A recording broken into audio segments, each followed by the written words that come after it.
La tragedia humanitaria en Gaza está mostrando su peor cara en el conflicto en Gaza, un conflicto que es milenario. No solo la gente muere por balas, también está muriendo por hambre. Y lo más preocupante y doloroso es que nadie en el mundo lo puede detener.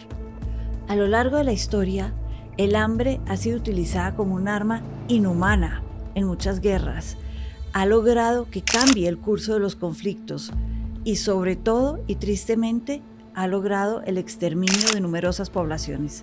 Porque las noticias también tienen historia. Esto es Memorias del Mundo, un video podcast disponible en YouTube y en todas las plataformas de audio. Teresita, sobre este espantoso conflicto que tiene como escenario la Franja de Gaza, hemos hablado muchísimas veces aquí en Memorias del Mundo. Hemos recordado una historia compleja, difícil de entender, difícil de digerir, con una polarización enorme, porque cada parte tiene una visión de ese conflicto. Hemos hablado de los bombardeos, de los ataques, de todo lo que ha ocurrido en los últimos meses. Pero eso que está ocurriendo, Teresita, en los últimos días, que se ha destacado, porque no es que sea nuevo, de cómo hoy el hambre está acosando a los que quedan viviendo en ese lugar, a los asentamientos palestinos, pues Teresita, pone a pensar un poco que qué poca humanidad tiene hoy la humanidad. Totalmente, Juan Roberto. Nadie discute el derecho a la legítima defensa que pueda tener un país frente a lo que le pase. Pero lo que está pasando es contra niños, contra gente muy vulnerable, contra mujeres, contra niños, ancianos, que no tienen cómo defenderse ellos ni de los ataques, pero sobre todo del hambre que tienen. No hay ninguna justificación, dicen las personas de todos los sectores, de todos los, digamos, de todos los espectros políticos en el mundo para lo que está ocurriendo. Pero Israel se defiende diciendo que en ese lugar los cabecillas del grupo terrorista Hamas se mimetizan entre la gente. Repito, no tiene justificación, pero es lo que dice Israel. Eso es lo que ellos dicen. Pero es que volviendo al tema del hambre en Gaza, antes de la guerra entraban alrededor de 500 camiones al día con ayuda humanitaria, porque ya el 63% de la gente que vivía, son 2 millones de personas en Gaza, tenían hambre. Es una zona muy difícil para ellos, no se producía mucho y tenían hambre realmente desde antes. Hoy, si les quitan esos 500 camiones, que fue lo que pasó, no tienen de qué vivir. Entonces, sí, es cierto que jamás se mimetiza entre la gente, se esconde, dicen ellos, y utilizan como escudo humanos los hospitales, las escuelas, los refugios. Los refugios, los lugares donde hay gente vulnerable. Pero de ahí a pasar a lo que estamos viendo con bebés y con hambre son imágenes muy fuertes. Usted esta semana la vi en el noticiero mostrando un mapa espantoso de cómo ya la Franja de Gaza parece un territorio arrasado. Es un territorio arrasado. Totalmente, es una foto satelital que sacamos en el noticiero y se ve perfecto la frontera casi sin pintarla, porque se ve donde acaba todo y empieza un desierto otra vez y donde empieza Israel. Y ese desierto es lo que era Gaza. Hoy, ¿qué ocurre en Gaza? Ya siendo tierra arrasada, gente muriéndose de hambre, el riesgo de que 14,000 bebés se mueran en los próximos días.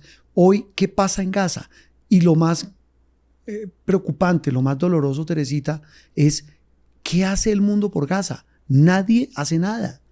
Sin desconocer la idea de la mimetización de los terroristas, son desplazados. Gaza dejó de existir y la gente que vivía en el norte la han desplazado al sur, los del sur a la mitad del país, a Han Yunis, los de Han Yunis al norte, pero todos han vivido por lo menos 3 a 5 desplazamientos. Recojo todo y me voy de mi casa. Y yo vuelvo y mi casa ya no está. Es decir, ha sido un drama enorme y el mundo está mirando. Occidente, sobre todo, lo que llamamos la Unión Europea, el Reino Unido, Estados Unidos, Canadá, están mirando y han empezado, sí, en estos días a tomar acciones frente al drama humanitario, que son acciones pequeñas, que vamos a interrumpir un tratado de libre comercio, dijeron los británicos. La Unión Europea dijo lo mismo, el artículo 2 de nuestro Tratado de Libre Comercio habla de derechos humanos, pero son acciones mínimas contra Israel y tal vez un poco tarde para mucha gente. ¿Por qué la tibieza? La tibieza tiene que ver con lo que tiene Israel, las relaciones de Israel con estos países, que si bien no es un país que tiene petróleo como casi todos en el Medio Oriente, sí tiene una relación financiera, una estructura financiera, un entrelazado, llamémoslo, financiero. Son los prestamistas del mundo. Con estos países muy fuerte y de eso se agarran. También supone uno que hay de por medio intereses en torno a lo que Israel les ofrece a esos países en materia de armamento y de tecnología. Y de seguridad. Claro, la inteligencia. Tecnología tiene que ver con seguridad. Los mejores software de reconocimiento facial para las cámaras de las calles. No estamos hablando de cámaras sofisticadas, sino las que hay en las calles hoy en día por todos lados. La gran mayoría de las mejores tecnologías son israelitas y eso depende de la seguridad contra crímenes en muchos países. Usted dice que ya el mundo se empezó a movilizar, al menos a pronunciarse, a intentar tomar medidas, a pesar de lo tardes y lo tibias. ¿En qué puede parar eso? ¿Qué puede llegar a pasar ante lo que está ocurriendo y ante una tímida ola de indignación mundial? ¿En qué puede terminar? ¿Israel terminará cediendo en suavizar ese bloqueo en el que tiene sometido a Gaza? Pues a la gente que vive en Gaza. La tesis de muchos en Israel, además, es que la guerra es personal del primer ministro Netanyahu contra Hamás y contra Gaza, que ya no es tanto una guerra de Israel.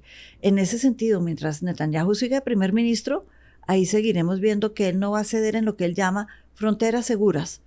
Quiere fortalecer todas las fronteras, no solo la de Gaza, de Israel, para que nunca más vuelva a haber un ataque terrorista como el que a él le tocó vivir, y sobre todo porque los cogió por sorpresa y se siente responsable.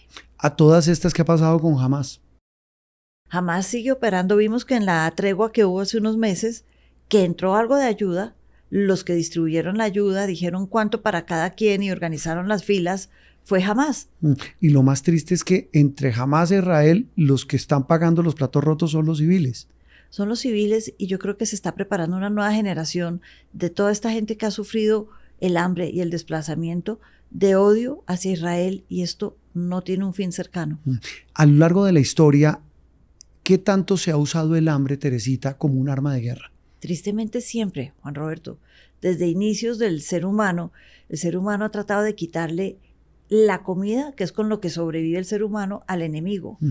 Si recordamos, tenemos por ejemplo los sitios, los grandes sitios en el medioevo, cuando encerraban a toda una comunidad dentro de fortalezas y evitaban, era como un bloqueo, evitaban que les llegara comida. Entonces se acababa lo que había adentro, el aceite de oliva, el vino, el trigo, el pan, y se empezaban a morir de hambre.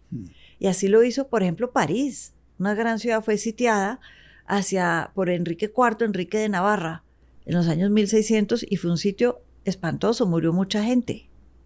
Ha sido un arma de guerra impresionante. Es más... ¿Ha sido efectiva? Digo, efectiva para los propósitos de quienes la declaran, esa guerra de hambre. Muchas veces en los sitios sí. Por ejemplo, el sitio de Jerusalén, que duró cerca de 2 años. Terminaron abriendo las puertas y dejando que Saladino entrara por hambre, literalmente por hambre.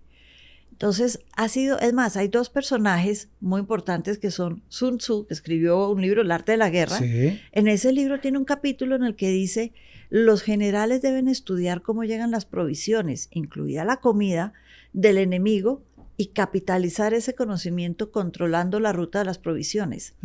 Es decir, está hablando de bloquear la llegada de la cortándoles el suministro. Y en Clausewitz, que también habla de la guerra, el arte de la guerra, él dice: la guerra es la continuación de la política por otros medios, y esos otros medios incluyen los sitios y los bloqueos. Qué inhumano.